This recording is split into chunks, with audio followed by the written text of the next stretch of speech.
একটা স্বামী তালাক পর্যন্ত কখন পৌঁছায়, এটা আমি আমার চিন্তাধারা আমি আপনাদের সামনে কয়েকটি বিষয় বলার চেষ্টা করছি। 1 নম্বরে, পুরুষেরা স্বামীরা তালাক দেয় দীর্ঘদিন আস্তে আস্তে আস্তে আস্তে করে, যখন ঝগড়া বিবাদ মনোমালিন্য যখন সৃষ্টি হয়, তখন মানুষ আস্তে আস্তে, পুরুষ আস্তে আস্তে তালাকের দিকে ধাবিত হয়। অর্থাৎ পুরাতন দীর্ঘদিনের মনোমালিন্য ঝগড়া বিপদ হতে হতে এটা যখন পুষে রাখে, তখন আস্তে আস্তে পুরুষ স্বামী তালাকের দিকে অগ্রসর হতে থাকে। 2 নম্বরে, তালাক হওয়ার কারণ অন্যের সংসারের সাথে তুলনা করা। অন্যের সংসারের সাথে তুলনা করা, এটা একটি তালাক হওয়ার একটি কারণ। আপনি আমি মনে করি, বা আমার স্ত্রী মনে করে, আরেকজনকে দেখে মনে করে, দেখো ওরা কত সুখী আছে, ওরা কত সুখী আছে, ওদের দেখে, ওদের চালচলন, ওদের ওঠা বসা সব কিছু দেখে আপনার স্ত্রী আমার স্ত্রী মনে করে ওরা কত সুখী আছে, কত ভালো আছে। অথচ আপনি এই প্রান্ত থেকে এটা ভাবছেন, আপনি যাকে ভাবছেন সেও আবার আপনাকে দেখে বলছে ওরা না জানে কত ভালো আছে। নদীর একুলার উকুলের মতো, নদীর একুলার উকুল, একুলের মানুষ মনে করে ওরা না জানি কত ভালো আছে, আবার উকুলের মানুষ মনে করে এরা না জানি কত ভালো আছে। এ অন্যের সংসারের সাথে যখন তুলনা হয়, যে আমি সবচেয়ে দুঃখে আছি, আমি সবচেয়ে অশান্তিতে আছি, এই অন্যের সংসারের সাথে যখন তুলনা হয়, আস্তে আস্তে এটা বড় ধরনের একটি মনোমালিন্য সৃষ্টি হয়। 3 নম্বরে, একটি মারাত্মক ব্যাধি হলো পরকীয়া, বিশ্বাসঘাতকতা, জেনা, ব্যভিচার, পরকীয়া যখন এটা সমাজে বেশি বিস্তার করে, এই কারণেই পুরুষ তখন তালাকের দিকে অগ্রসর হতে থাকে। 3 নম্বর কি বলেছি? পরকীয়া, বিশ্বাসঘাতকতা, জেনা, ব্যভিচার। যখন স্বামী বুঝতে পারে আমার স্ত্রী আমার অগোচরে আরেকজনের সাথে অবাধ যৌনচার কাজ করছে, তখন ওই স্বামী, ওই পুরুষ ওই স্ত্রীকে ঘরে আর রাখতে চায় না। এরপরে পরিবার এবং আত্মীয় স্বজনের, পরিবার, আত্মীয় স্বজন, নিকট আত্মীয় এবং শ্বশুর বাড়ির অযাচিত হস্তক্ষেপের কারণে একসময় তালাক পর্যন্ত পৌঁছে যায়, ঠিক কিনা?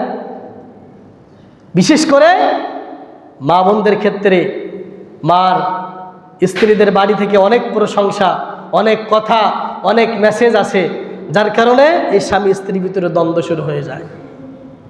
আত্মীয়, পরিবার এবং শ্বশুর বাড়ির অযাচিত হস্তক্ষেপ, প্রয়োজনে অপ্রয়োজনে যখন আমার শ্বশুর বাড়ি থেকে এবং আমার স্ত্রীর বাপের বাড়ি থেকে যখন হস্তক্ষেপ আসা শুরু করে, তখন স্বামী স্ত্রীর ভিতরে কি শুরু হয়ে যায়? মনোমালিন্য সৃষ্টি হয়ে যায়। এটিও একটি তালাকের অন্যতম কারণ। 5 নম্বর হলো অর্থনৈতিক সমস্যা। অর্থনৈতিক সমস্যা যখন হয়, যে পুরুষের আয় কম কিন্তু তার স্ত্রীর চাহিদা অনেক বেশি, তখন স্বামী স্ত্রীর ভিতরে একটা দ্বন্দ্ব সৃষ্টি হয়ে যায়। অভাব অনটন যখন তাদের ভিতরে গ্রাস করে, তখন তাদের ভিতরে একটি সমস্যা এসে ধরা দেয়। তখন স্ত্রী অনেক কামনা বাসনা করে, অনেক বিলাসিতা যখন দাবি করে, যখন না পারে, তখন স্বামী স্ত্রীর ভিতরে দূরত্ব সৃষ্টি হয়ে যায়। এরপরে 6 নম্বর হলো রাগ।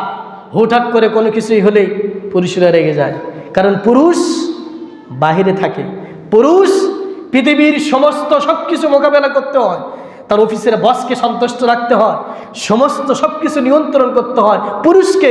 পুরুষ বাইরের সমস্ত পরিস্থিতি মোকাবেলা করে, দুনিয়ার সমস্ত ঝামেলার সম্মুখীন হয় পুরুষ। এই জন্য পুরুষ অল্পতে একটু রেগে যায়।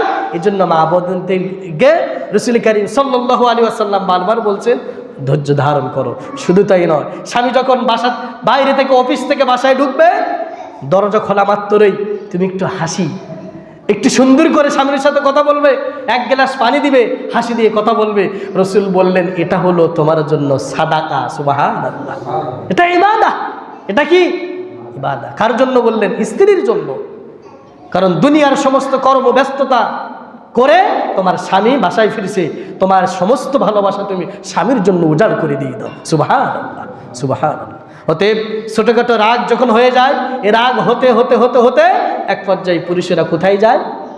তালাকের দিকে আগাইতে থাকে। 7 নম্বর অহংকার। স্বামীর ভিতরেও অহংকার, স্ত্রীর ভিতরে অহংকার। স্ত্রী যদি ভুল করে কখনো বলে না আমার ভুল হয়েছে, আবার স্বামীও যদি ভুল করে কখনো বলে না আমার ভুল হয়েছে। এই যে অন্যায় মেনে নেওয়া, অপরাধ মেনে নেওয়া, এই প্রবণতা যত কমে যাচ্ছে তালাক তত বৃদ্ধি হচ্ছে। অতএব স্বামীকেও অপরাধ হয়ে গেলে বলতে হবে আমাকে কি হয়েছে, ভুল হয়েছে। আবার স্ত্রীও যদি একটা অপরাধ করে ফেলে স্বামীর কাছে বলতে হবে আমার কি হয়েছে, ভুল হয়েছে। এই অহংকার মানে কেউ কেউ মেনে নেয় না, ইগো।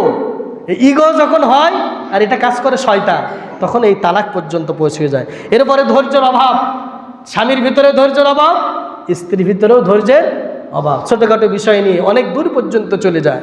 এরপরে 9 নম্বর হলো তালাক হয় উভয় স্বামী ও স্ত্রীর ভিতরে আল্লাহর ভয় না থাকা, আল্লাহ ভয় না থাকা। 10 নম্বর হলো কোনো সমস্যা হলে স্বামী স্ত্রীর ভিতরে সমস্যা, নানান ধরনের জটিলতা, এটা হবেই, মনোমালিন্য হবেই, কিন্তু এর সমাধান করতে হবে ইসলাম দিয়ে। কি দিয়ে? ইসলাম দিয়ে সমাধান না করার কারণে আপনি আমি কোন পর্যন্ত পৌঁছে যাই, তালাক পর্যন্ত। তাহলে আমি আপনাদের সামনে ব্যক্তিগতভাবে বাস্তবিক দিক থেকে এই কয়েকটি কারণে সমাজে তালাক আস্তে আস্তে বৃদ্ধি হচ্ছে। এবার আসুন কত বৃদ্ধি হচ্ছে তালাক আজকের সমাজে।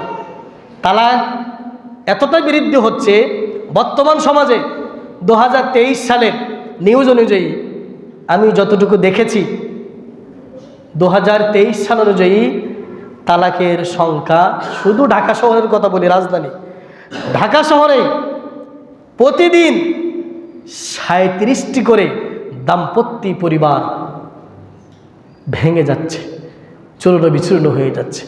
কোন জায়গায়? অর্থাৎ গড় 40 মিনিটে একটি করে পরিবার ঢাকা শহরে কি হচ্ছে, বিচ্ছেদ হচ্ছে, তালাক হয়ে যাচ্ছে। আর অধিকাংশ তালাক চাচ্ছে হলো নারীরা। কারা? নারীরা। 70% তালাক চাচ্ছে, তালাক নিচ্ছে নারী পক্ষ, নারী।